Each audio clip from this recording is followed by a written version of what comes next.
Vou saudar mais uma vez aqui para conversar conosco no Faixa Livre o jurista, advogado e professor titular do programa de pós-graduação em Direito da Universidade do Vale do Rio dos Sinos, a Unicinos, Lênio Streck. Professor Lênio Streck, bom dia. Bom dia. Quero agradecer muito, professor, sua presença novamente aqui para fazer esse papo conosco sobre um tema que tem tomado o noticiário ao longo das últimas semanas, na verdade, né? Porque o Brasil ele carrega, professor Lênio, em sua trajetória democrática, cicatrizes profundas deixadas por episódios de ruptura institucional, muitas vezes acompanhados por processos de anistia que dividiram opiniões e deixaram marcas no imaginário coletivo e também no campo jurídico. O atentado às instituições lá no 8 de janeiro reacendeu esse debate, agora sobre a perspectiva da responsabilização penal em um regime democrático consolidado. Há em curso, professor, uma tentativa de se estabelecer uma redução de penas àqueles que estão sendo condenados por atentarem contra o país em construção que envolve, inclusive, o judiciário e o legislativo.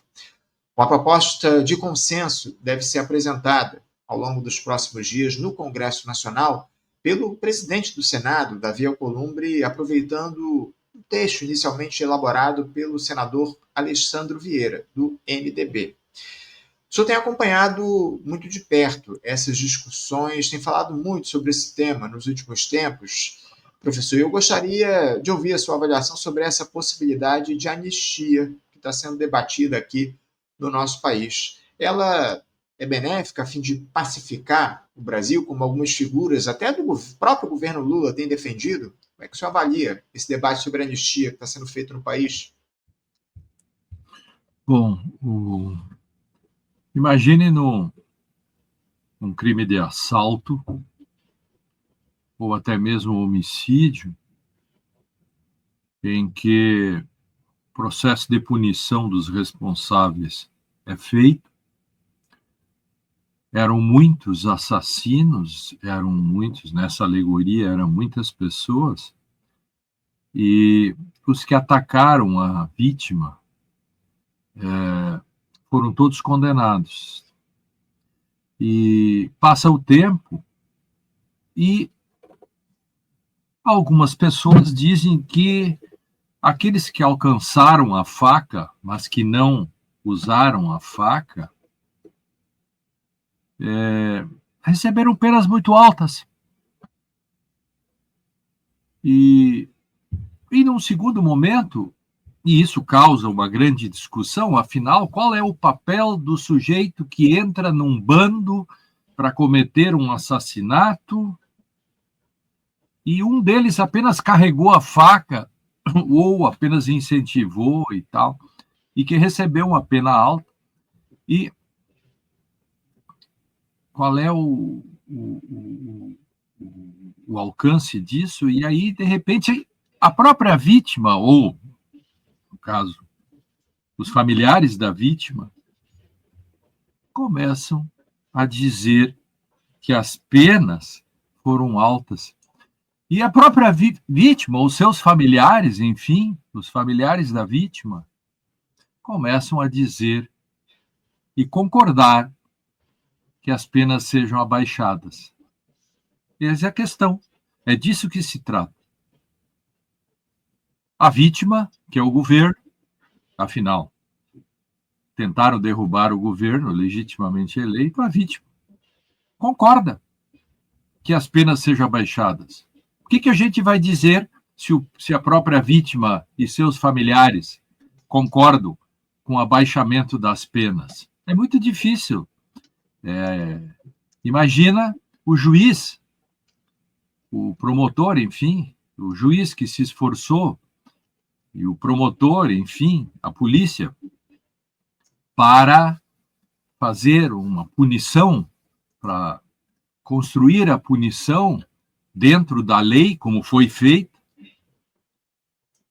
Imaginam que, num segundo momento, os advogados, a imprensa,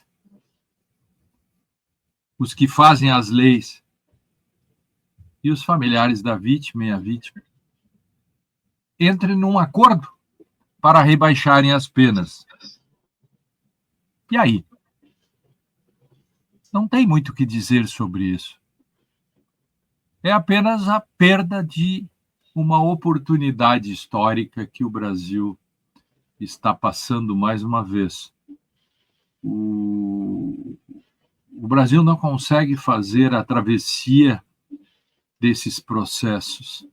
No meio do caminho, as elites, todo mundo acaba fazendo alguma coisa que não leve a história para frente. Os fantasmas do passado continuam. Diga-me, sinceramente, e os que estão nos ouvindo e vendo, qual é o sentido histórico da vítima, o governo concordar com redução das penas daqueles que tentaram derrubá-lo? Ponto. Quando os nossos telenautas, você, enfim, os que estão nos ouvindo, conseguirem responder qual é o sentido disso, aí você começar a entender esse processo. É muito complicado, viu, professor? Eu tenho tratado muito disso aqui no programa ao longo dos últimos tempos. É uma construção que é feita, inclusive, com a participação do próprio governo, como o senhor muito bem colocou aqui para a gente. Vimos aí deputados, ministros de Estado, inclusive a Gleisi Hoffmann falou um pouco a respeito disso, depois acabou meio que voltando atrás por conta das pressões que ela recebeu dos ministros do Supremo Tribunal Federal, enfim.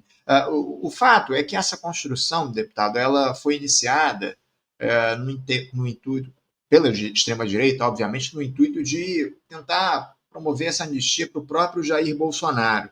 Isso acabou sendo, de alguma forma, alterado, buscou-se ali uma proposta de consenso para que isso só atingisse a turma lá que fez aquela baderna lá em Brasília, que destruiu os palácios, o Palácio Planalto, também o Palácio Supremo. Mas aí, Anderson, desculpe, você comete um ato falho, sem querer, evidentemente. Você diz, comete aquela baderna. Não. Aqueles atos são os atos executórios de um processo, de um crime de empreendimento gravíssimo. Não se pode chamá-los, desculpe, não se pode chamá-los de baderna. Se fosse baderna, seriam punidos como baderna. Eu sei que mas eu estou dizendo que alguns jornalistas, às vezes, cometem esse ato falho. Eu sei, a psicanálise explica, né, pequenos lapsos assim que a gente comete, e isso faz com que, de fato, se crie um ambiente para que se diferencie as pessoas que quebraram o relógio, fizeram aqueles atos, como a moça do batom, enfim, aí se cria essa cisão. E quem olha de fora acha efetivamente que, afinal, qual é o problema? Isso é que nem... Agora, imagine você num crime de tráfico de entorpecentes pesado. Tem um deles que é o olheiro, aquele que fica cuidando se vem a polícia. Ele é só o olheiro. Mas por que ele é partícipe do crime? Ele não apenas olha. Sem ele, o crime não ocorreria como ocorreu. O motorista de um assalto, ele só leva o carro até lá. Ele fica esperando os assaltantes. Aí imagine a cena. Ele pega a mesma pena dos outros por coautor e começa um movimento a favor do motorista do assalto. E aí, João da Silva, que era o motorista do assalto, vira apenas o motorista daquele caso. Não, ele é criminoso como os outros, só para deixar tecnicamente registrado isso, não? Não, sem dúvida. Quando eu cito baderna, é porque aquela turma estava instrumentalizada por gente muito mais poderosa que essas pessoas sim fariam esse processo ocorrer, esse golpe. Aquele pessoal que promoveu aquele quebra-quebra em Brasília criaria as condições para que gente muito mais poderosa, as Forças Armadas, tomassem o poder no nosso país. Por isso que eu citei baderna, mas eles são criminosos como todos os que participaram de todo esse processo. O Supremo Tribunal Federal está, de alguma forma, julgando essa turma nesse momento. A gente vê aí, inclusive hoje vai haver lá uma... Na verdade, o que o Supremo vai julgar hoje diz respeito àquele processo que se deu em 2022, a tentativa de golpe produzida pelo Jair Bolsonaro, que culminou com o processo do 8 de janeiro, né? Inclusive o núcleo 4, que vai ser julgado hoje da tentativa de golpe. A gente vai transmitir, inclusive, daqui a pouquinho, à tarde, esse julgamento lá na primeira turma do Supremo Tribunal Federal. Agora, mas o meu questionamento seria no seguinte sentido, professor. É possível, como o próprio Supremo e o Congresso Nacional têm levantado, evitar que essa anistia oferecida à turma que promoveu o quebra-quebra em Brasília, essa anistia ou a redução dessas penas, isso não alcance o Jair Bolsonaro e os militares, a turma do alto padrão, a turma, os promotores ali, aqueles que promoveram todo esse processo, construíram essa tentativa de golpe. A gente sabe muito bem que o intuito inicial era justamente esse, beneficiar o Jair Bolsonaro, que inclusive chorou anteontem ao receber alta no hospital, pedindo anistia a esse pessoal. Dá para acreditar que essa proposta não alcançará o ex-presidente e todos aqueles que pensaram o 8 de janeiro? A anistia ou qualquer redução de pena vai atingir o Bolsonaro. Dizem que não, mas é inexorável isso. É impossível que se faça um projeto de redução de penas sem atingir Jair Bolsonaro e todos os demais. Com relação à anistia, que não é a mesma coisa que a redução de pena, essa anistia é inconstitucional, portanto, não há nenhuma chance, qualquer tipo de anistia que se faça, que ela passe. O Supremo tem precedentes já sobre isso. Eu escrevi 3 artigos sobre isso, um no O Globo, um na Folha, e 2 na Folha, um na Folha Online, outra na Folha impressa. Interessante é que os veículos alternativos não leem os artigos que a gente escreve sobre isso. Isso é muito interessante. Em todos os veículos que eu participo, essas coisas que a gente escreve na grande mídia, elas não são lidas, entende? Isso é muito interessante porque essa questão dos precedentes, né, sobre a anistia, faz 2 meses, 1 mês e meio que eu escrevi, mostrando por que é inconstitucional, etc. E toda vez, os mesmos veículos, enfim, falam sobre essa questão da anistia. E nenhum deles cita, por exemplo, professor, o senhor escreveu esses dias dizendo é inconstitucional que tinha tais e tais e tais precedentes. E tem mesmo. E com isso se criaria, digamos, um modo de esclarecer melhor essa matéria, Anderson. Entende? Eu sei, nesses tempos de excesso de informações, informação demais, às vezes é informação de menos. As pessoas têm o seu cotidiano, os jornalistas também, eles são atulhados de informações novas. E a notícia de hoje se perde.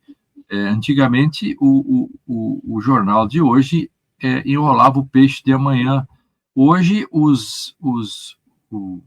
eu brinco que as letrinhas, né, o modo como a nossa imagem e a nossa informação entra nas redes sociais, eu fico pensando para onde vai tudo isso, né? Dá a impressão que o que a gente fala hoje, isso se esconde depois por trás da nova coisa que se fala. Eu fico pensando assim que existe um buraco negro no mundo em que todas as coisas que a gente fala entram lá para dentro, entende?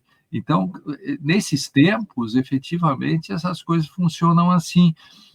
A anistia é uma questão que o Supremo disse na ADPF, que tratou do caso, na ADC, que tratou a ação declaratória de constitucionalidade, do caso Daniel Oliveira, Silveira. E 42 vezes, e é fato, 42 vezes no acórdão do Supremo consta que porque que não se pode fazer indulto ou anistia para quem atenta contra a democracia. Então, a discussão da anistia, se ela acontecer e for aprovada, ela vai beneficiar todo mundo de algum modo. 2, ela não passa adiante porque o Supremo vai declará-la inconstitucional. Por que a anistia não vai adiante? Porque no lugar dela conseguiram, e você mesmo disse antes, no lugar dela, ela foi usada para alavancar uma discussão que vai prosperar com o acordão, que é a diminuição das penas. Sim, as penas atingirão a redução todo mundo. E qual é o detalhe? O detalhe principal desse projeto que vem, esse projeto provavelmente, esse é o caminho mais curto, ele vai impedir que se somem as penas de tentativa de golpe de Estado e atentado violento ao Estado democrático. Isso hoje soma, o Supremo somou, só o ministro Barroso que não concordou com a soma, tanto é que depois ele deu a entrevista que desencadeou tudo isso e foi o estopim para essa grande discussão. Com isto aprovado, automaticamente a pena de Jair Bolsonaro praticamente reduz a metade, para começar o assunto, fora as outras coisas. É duro, né? É duro. É duro. Professor, a gente tem recebido aqui uma série de advogados, juristas, que falam justamente a respeito dessa inconstitucionalidade, dessa proposta de anistia, enfim. Agora, a Constituição de 1988 ela não admite essa possibilidade de anistia para casos que envolvam crimes políticos. Eu queria que o senhor falasse um pouco sobre isso e aprofundasse, inclusive, o senhor falou que escreveu os artigos. Eu confesso que, de fato, não li os artigos, mas o senhor trouxe essa discussão à tona anteriormente. Eu queria que o senhor falasse um pouco sobre o que o senhor traz no artigo e também sobre essa questão, sobre essa admissibilidade que existe na Constituição de 88 para a possibilidade de anistia para determinados casos. Anistia para determinados casos não é nenhuma novidade, sempre couberam. Só que a anistia, existem limites implícitos, né? Existem vedações explícitas, por exemplo, você não pode dar anistia para terrorista, tá? Você não pode dar indulto ou anistia para estupro. Esse tipo de coisa, né? Agora, crime hediondo, aliás. Agora, explicitamente, a Constituição não diz, está proibido dar anistia para quem faz tentativa de golpe de Estado. Mas nenhuma Constituição diz isso. Isso é uma questão lógica. No caso Daniel Silveira, também não era proibido dar explicitamente indulto para o Daniel Silveira. Mas por que o Supremo declarou inconstitucional? Porque implicitamente, no conjunto da Constituição, é fácil deduzir que todos os atos que vão contra a democracia, porque seriam... Ninguém pode admitir que uma própria Constituição admita que ela mesma perdoe, porque anistia é perdão, indulto é perdão, perdoe aqueles que tentarem destruí-la. Nenhuma Constituição é suicida, nenhuma Constituição pratica harakiri institucional. Então, o fato o fato da Constituição não... E eu sei... aliás, o texto do que eu escrevi no O Globo é exatamente sobre essa questão. Eu mostro por que essa sua pergunta está respondida no O Globo, que exatamente mostra por que a Constituição, mesmo não tendo uma proibição expressa, como você começou na pergunta, ela implicitamente proíbe e tem jurisprudência nesse sentido. O exemplo que se dá nem tudo que é proibido é permitido. Se você tem uma lei que diz que é proibido levar cachorros, cães no parque, isso não quer dizer que você possa levar um urso, né? Uhum. É isso. Mas por quê? Por quê? Porque se você proíbe cães, você está proibindo qualquer animal perigoso para as crianças e para as outras pessoas. O que não quer dizer que o Yorkshire não seja permitido. Direito é essa questão sofisticada. Direito não é para ignorantes. Entendeu? Direito é para ignorantes cumprirem e para quem entende interpretá-lo. Por isso que existem tribunais no mundo todo. Porque o direito tem uma linguagem própria e tem especificidades. De medicina, todo mundo entende um pouco, mas os entendedores de medicina, por exemplo, não vão tentar, ninguém vai tentar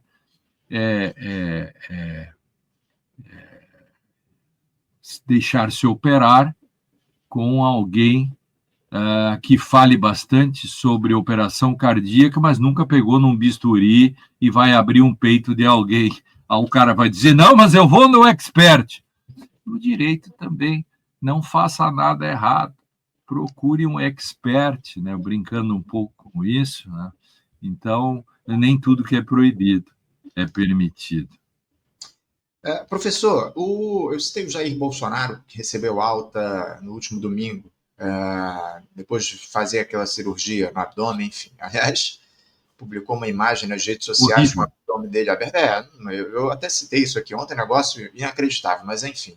Ele, para justificar essa proposta de anistia, citei que ele chorou e tudo, mas nessa tentativa de justificar essa proposta, ele citou a concessão de asilo político que foi feita pelo governo brasileiro à ex-primeira-dama peruana, a Nadine Heredia, condenada por receber verbas da empreiteira brasileira Odebrecht para campanhas eleitorais.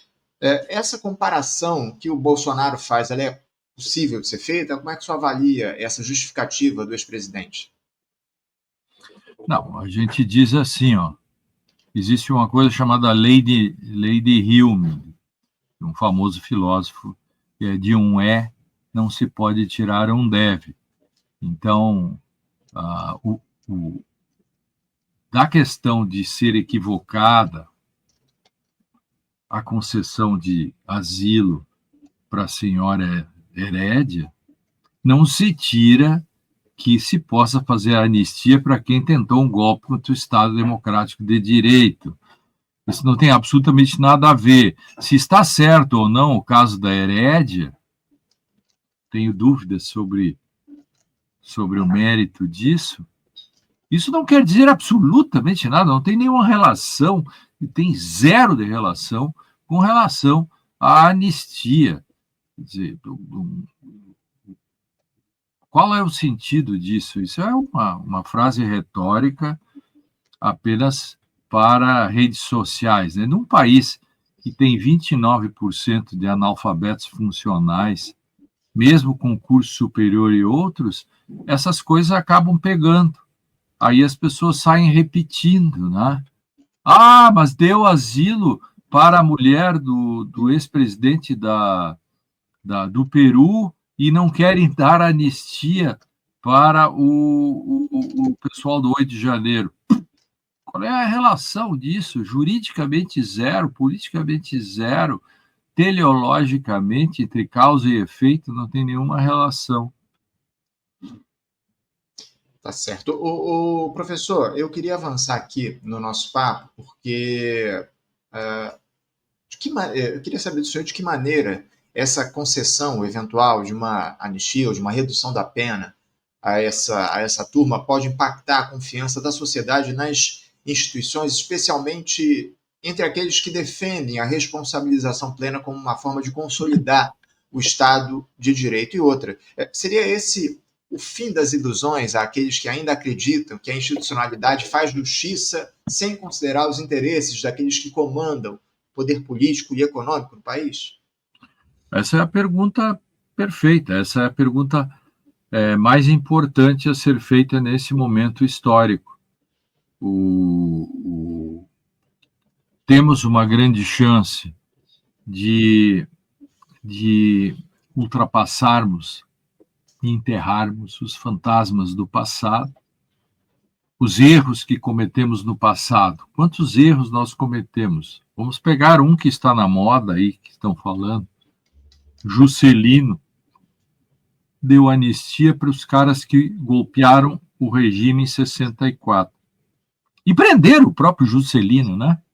Enfim, dizem alguns até que depois ele mataram, não sei. Aí, tudo aquilo que aconteceu em 64, 68, o golpe dentro do golpe, etc.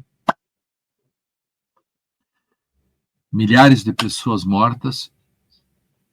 O regime fez uma autoanistia e acabou negociando com a oposição e estendeu a anistia ampla, geral e restrita. Não poderia ser ampla, geral e restrita para quem torturou. Aliás, interessante que em 1996, a Lei 9.140 bota de novo essas coisas no lugar, porque ela manda indenizar todos aqueles os familiares daqueles que morreram ou foram torturados e aqueles que lutaram contra a ditadura receberiam, a Lei 9.140, receberiam indenização. Ora, o próprio Estado acabou dizendo que tinha sido um erro anistiar os torturadores. Isso em 1996, no governo Fernando Henrique Cardoso, uma grande lei que foi aprovada. Então, tentou-se corrigir esse erro. Aí, 2009, 2010, o Estado brasileiro, via Poder Judiciário, teve a grande chance de corrigir o erro da anistia de 79. Deixou passar. Percebe o que eu quero dizer? O Supremo Tribunal deixou passar a oportunidade naquele momento. Era o governo Lula, final do governo Lula, me parece, e de novo o próprio governo, veja de novo, Anderson, se você pegar as notícias da época, você vai ver que Lula e uma série de próceros do governo eram a favor que o Supremo declarasse constitucional a lei. De novo, a vítima. Percebe que nós temos uma certa síndrome de Estocolmo no Brasil? A vítima ali, o Supremo era um Supremo que poderia facilmente fazer a declaração dessa inconstitucionalidade. Veja que, naquele momento, um ministro mais identificado com o governo Lula, quem era? Era os Grau, que tinha uma forte influência no Supremo. E sabe como ele votou? Ele votou a favor da lei e verteu lágrimas emocionado. Isso causou uma série de grandes discussões, de bastidores, enfim, sobre essa decisão do Supremo e o erro que ela foi naquele momento.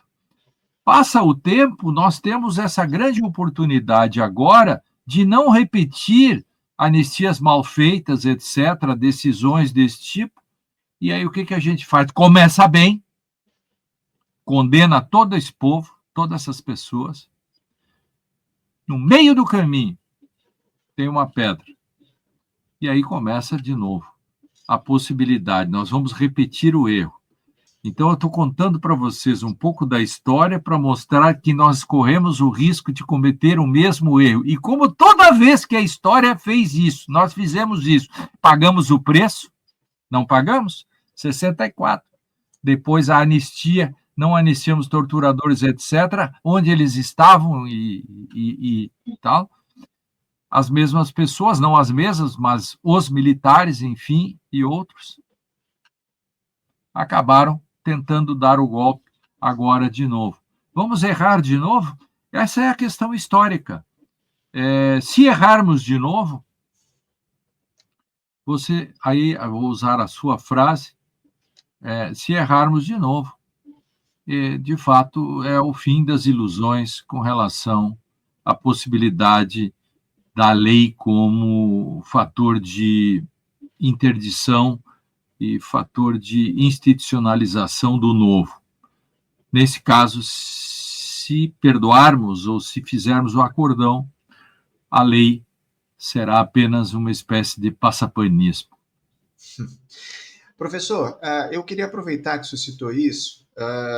Essa anistia, ela poderia ser de alguma forma interpretada como um gesto de estabilidade política, como muita gente defende, uma tentativa de pacificar o país, ou como um sinal de fragilidade do sistema político frente a essas ameaças autoritárias que avançam ao longo dos últimos tempos, lideradas pelo bolsonarismo aqui no nosso país? Eu vejo como uma fragilidade, né? Isso não pacifica nada, porque essa é uma questão. O Churchill já falava isso: se você conciliar com seus inimigos, eles vão acabar com você depois. Numa metáfora, é como você alimentar o crocodilo e pensar que você possa ser comido por último. Crocodilo é um crocodilo. Não existe possibilidade de pacificação num país como o nosso, né? Principalmente em tempos de redes sociais. Por quê? Porque a rede social cria realidade. E a realidade que foi criada é de que o Supremo Tribunal, isso às vezes é reforçado até por setores da esquerda, alguns setores do direito, por exemplo, que acham que o Supremo errou, que o Supremo foi muito duro, que o Supremo Tribunal é ditador. Hoje, mais da metade dos advogados critica o Supremo Tribunal. Se você somar tudo isso, dá uma tempestade perfeita para o erro. Uhum. Do erro de se achar que anistia ou acordão possa ser bom. Ele não é bom. A história já demonstrou e a gente tem que aprender com a história. Professor, para a gente fechar aqui o nosso papo, o senhor tem demonstrado com muita razão, na minha avaliação aqui, a sua indignação em relação à participação do Executivo, do governo Lula, nessa construção do projeto de anistia, de redução das penas aí para essa turma. Agora, uma última questão. Por que o próprio Supremo Tribunal Federal participa também dessa construção nefasta, professor? Porque, pelas informações que chegam, esse acordão estaria sendo construído pelo Congresso Nacional com participação do próprio ministro Alexandre de Moraes, que é o relator desse processo lá no STF. Ele estaria, de alguma forma, tentando construir essa mediação para a redução das penas da turma lá do 8 de janeiro. Não seria esse momento do judiciário negar peremptoriamente esse tipo de proposta, fincar o pé no sentido de manter a constitucionalidade acima de tudo, a justiça, respeitar a Constituição brasileira, enfim? Está faltando, de alguma forma, sei lá, coragem aos ministros do Supremo Tribunal Federal nesse processo, nessa construção dessa proposta? No mundo ideal, o Supremo deveria dizer não a tudo isso. Na realpolitik, na medida em que a própria vítima começa a concordar com os algozes, o Supremo Tribunal acaba nessa realpolitik também pensando, não sei o que passa na cabeça deles, mas por que, afinal, nós vamos segurar essa barra até o final, se nem a vítima apoia? Pensa nisso, pensa. Vem aí 2026, a perspectiva do Senado ser um Senado mais hostil do que é hoje. Há um conjunto de elementos que devem ser levados em conta nesse processo. Mas o político é o mais importante. Deveria haver uma resistência forte. Tem duas questões aí que levam, digamos, a um recuo do Supremo Tribunal, ao que consta, né? Vamos ver o que vem aí. Mas, nesse momento, a comunidade jurídica brasileira é uma comunidade jurídica em grande parte reacionária, o ensino jurídico reacionário, as faculdades de direito são um criatório de reacionários. O resultado disso é que, na época em que eu e alguns, Pedro Serrano, eu e tanta gente, batalhou pela presunção da inocência, e você acompanhou isso, a nossa luta pela presunção da inocência, que foi, aliás, responsável pela soltura do Lula, eu insisto nisso, não foi um habeas corpus que soltou o Lula, foi a nossa ação, a ação capitaneada por mim, pelo Cacai e por outros, no caso eu falo da 44, que fui eu que capitaneei, foi essa ação que acabou vencedora, né, e que soltou, que foi responsável pela soltura do então ex-presidente Lula, não sei como chamá-lo nesse sentido. Então, essa coisa toda que se construiu na época, 63% consta, eram contra a presunção da inocência. Para entender isso, nosso telenauta, qual é a metáfora ou a alegoria a ser feita disso? Pensem que 63% dos médicos fossem contra antibióticos. Alguém diria, mas que médicos são esses que são contra antibióticos? Bom, a pergunta é: que juristas são esses, que advogados são esses, que formados em direito são esses que são contra a liberdade, que são contra a presunção da inocência?